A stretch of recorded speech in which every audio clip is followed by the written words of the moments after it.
Hello everyone, I'm RJB Monteros from STEM 11Y1-19 and I'm here to discuss to you the logarithmic functions of general mathematics. So, let's go. Ayun, so logarithmic function. Siyempre, presented by me, RGB Madaras from STEM 11Y1-19. And here's the lesson. Logarithmic function. In mathematics, the logarithm is the inverse function to exponentiation. That means the logarithm of a given number x is the exponent to which another fixed number.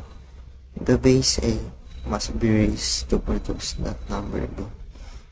In the simplest case, the logarithm counts the number of occurrences of the same factor in repeated multiplication.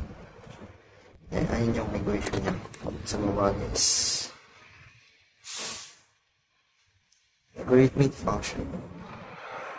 Product rule. First bullet. Logs are exponent in disguise. Second bullet. To multiply powers, add exponents. Third bullet. To find the log of a product, add the logs of the factors. Fourth bullet. The log of a product is the sum of the logs of the factors. So, ayun daw yung product rule ng logarithmic function. May equation dito sa baba.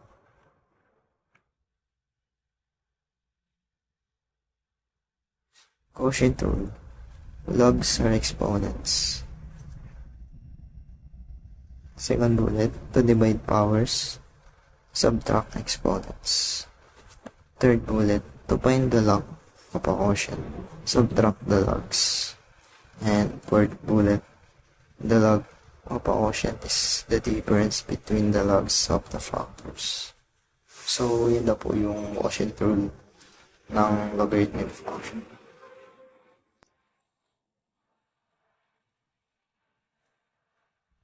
Logarithm of a power. Logs are exponents. Second bullet. To raise a power to a power, multiply exponents. Then, third bullet. To find the log of a power, multiply the exponent by the log of the base. And fourth bullet. The log of power is the product of the exponent and the log of the base. So, yun. Na-discuss ko naman na lahat ng definition. So, tandaan niyo po lahat ng equations na nandun sa kanina. Dahil magagamit po natin yung mamaya sa examples natin. So, yun. Let's start with the examples. Let's go. Hello. So, these are the examples to exponential to log. So, we have to convert these numbers to like this. So, kapag i-convert po natin siya, unang po natin muna titingnan is yung kung ano yung A, which is yung 2 dito, and kung ano yung X dito. So, 3 yung X, and then yung B, which is 8. Then, i-convert na natin siya.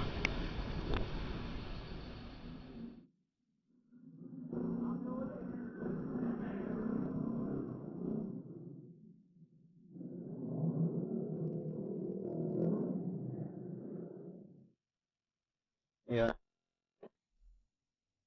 So, ganyan din po yung gagawin nito dito sa equation na to.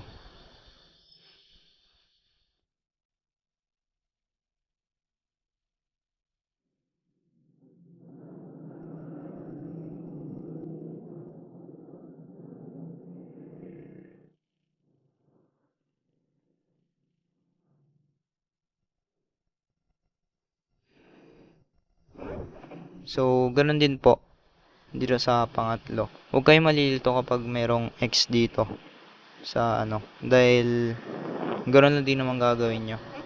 ko-convert nyo pa rin siya sa... So, ayun, convert na natin.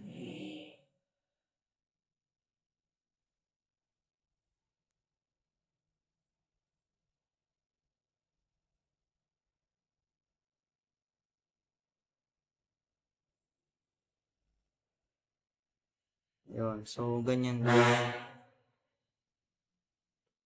And can you try this equation? Yung example natin kanina, pwede nyo siyang tingnan board tips para ma-convert nyo to sa log. So, yan. Pwede nyo pong i-pause yung video para sagutan to.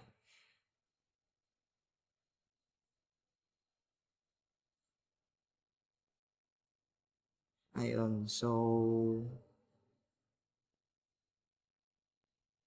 here are the answers.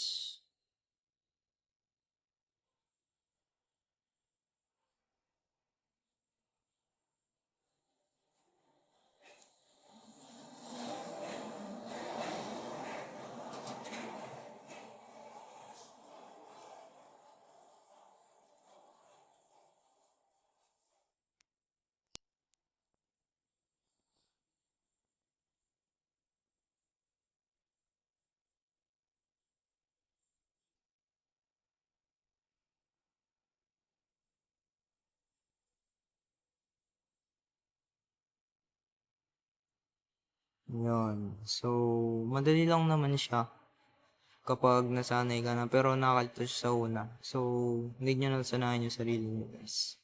Punta na tayo sa next example natin. Let's go.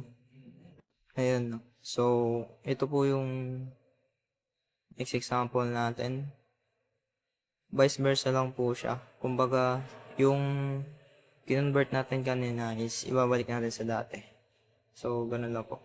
Tandaan nyo po yung sinabi ko kanina na A, kung ano yung A dito, and kung ano yung X. So, dito na mga editing. So, alam nyo na yun, ganun lang. So, kapag ganito naman, convert nyo sa ganito. Ganun lang din.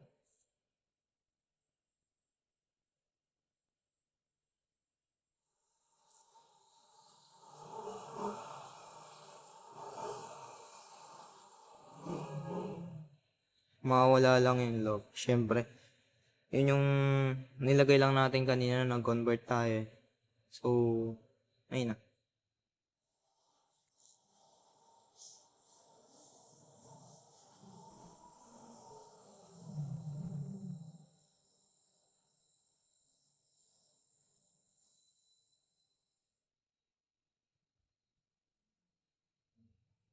Huwag kayo malilito kapag may X kasi yun lang talaga yung nakakalito. Kapag titingin ka rin dito. Kapag mag-convert ka, palagi mong titingnan kung ano si X, kung A ba siya o B, ganun, para hindi ka malito. So, yeah. Can you try this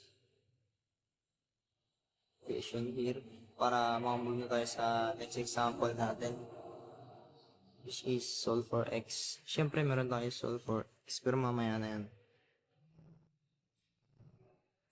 You can pause this video para masagutan nyo to. So, yun.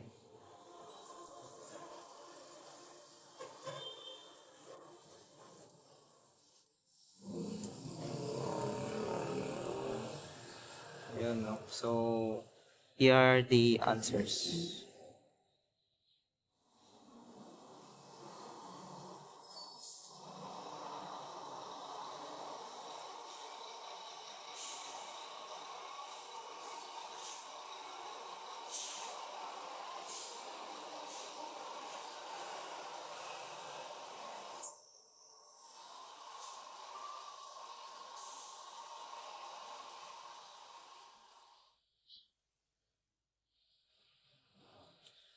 Sa mga nagsagot, very good po. Pero, sa mga hindi nagsagot, sige, mabahala kayo na yan. Huwag na tayo sa next example natin. Solve for X. Let's go. So, ito yung solve for X natin. kailangan muna natin siyang i-convert to exponential para makuha natin yung value ng x. So, convert natin.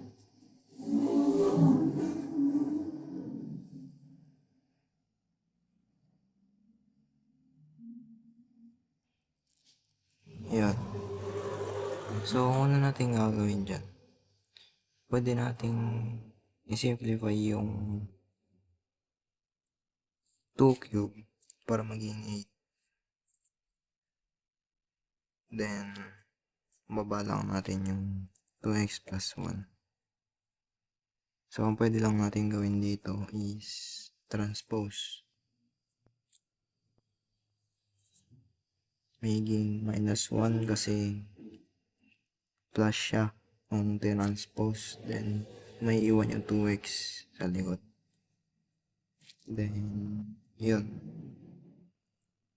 Operation, minus natin yung 1 sa 8. Magiging 7 plus 2x. So, wala naman tayong ibang gagawin kundi divide na lang natin both sides para matanggal tong 2.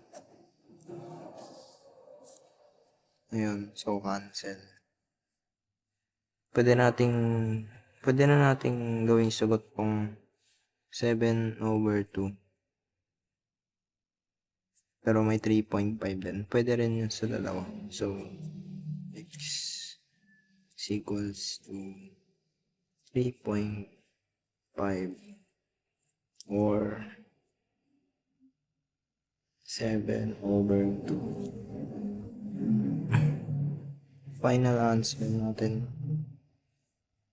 for example number 1. So, next na tayo sa example number 2. So, example number 2 natin. Ganun ulit. Convert natin siya sa expo.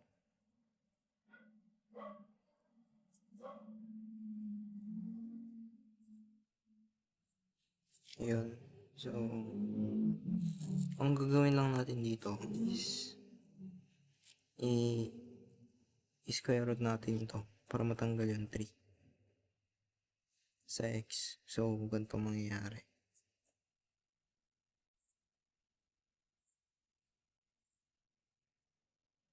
Yun.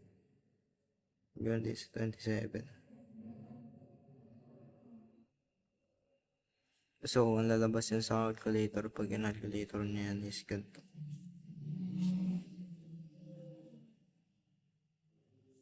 So, yan yan. Yan na yung final answer sa example number 2.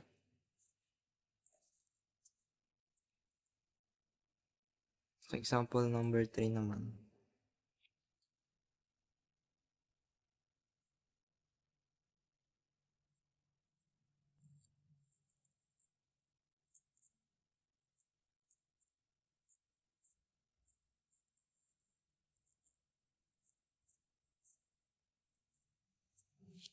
Ayan, so, i-convert lang natin siya.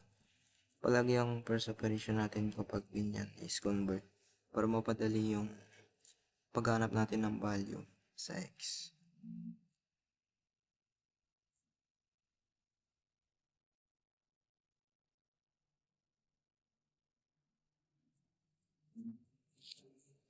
Ayan. So, wala na tayong ibang gagawin. Kundi,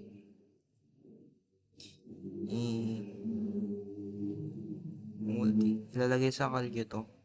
Then, ganito yung lalabas. 16. So, yun yung final answer. For example number 3. X is equals to 16. Yun. O pwede mo balik rin. So, can you try this equation? Sa example natin kanina, solve for x. You can pause this video to answer this 3. So, yan.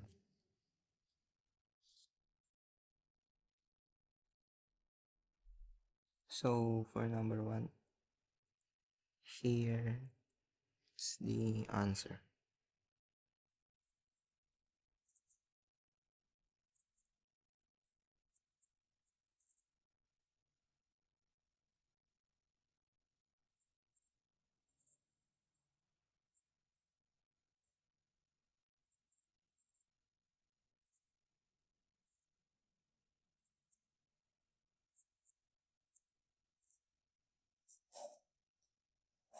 So, matik na yan guys, kapag ganyan. Lalagay nyo lang to sa calcu. Kung ano yung mataas, siya yung nasa taas. Then yung 2, dito. Pareho may log. So, kapag tinip nyo sa calcu yan, lalabas to. Then yan.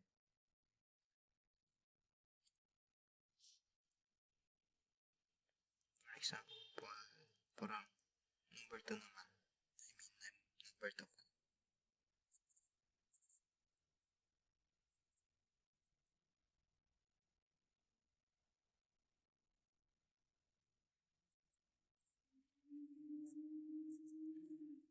Convert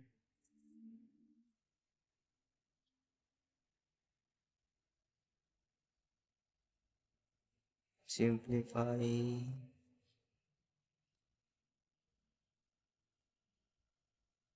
transpose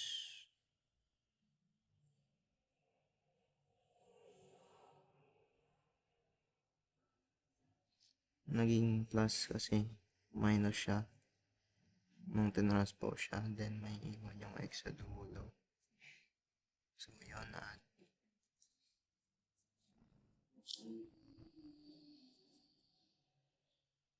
So divide 3 both sides, cancel, and then may iwan yung x. 105 divided by 3 is 35. Then that's the final answer for number 2. Ganun lang.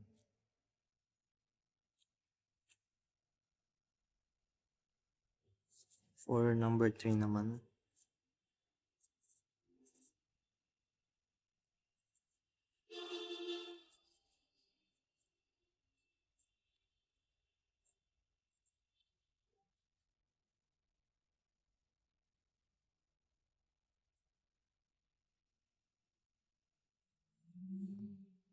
so ganun lang, simplify lang siya. 5 is raised to 4 is equals to 625. So yun lang.